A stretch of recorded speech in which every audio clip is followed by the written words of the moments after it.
At HHI we do have some new products this year, and one example for that is this Li-Fi box. This now goes up to 1 gigabit per second, and it's used to get data out of shop floors, for example. One of our reference installations is reading out the data from an automated robot in a BMW factory, and with this you are much better immune against electromagnetic interference and have higher data rates at comparable mobile communication applications. So we are very good in high-end and low-volume things, and one other example for that is there's a 145 gigahertz detector, and I'm pretty sure this is a worldwide first 145 gigahertz detector, and those who need them can go to HHI. They don't have to hassle around with packaging, and they can get that from our labs in small series. So the worldwide demand for that is maybe 7 or so, and if somebody needs one of them, they get it from us.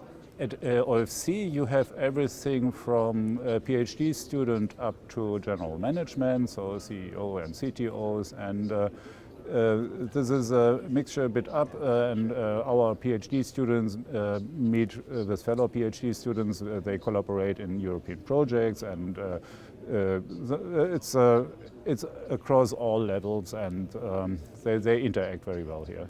OFC, in terms of the communication landscape, is the conference where to be. So it's ECOC is worldwide leading, and then maybe ECOC and OPIC in Japan. These are the three most important, and OFC for communication stands out from them.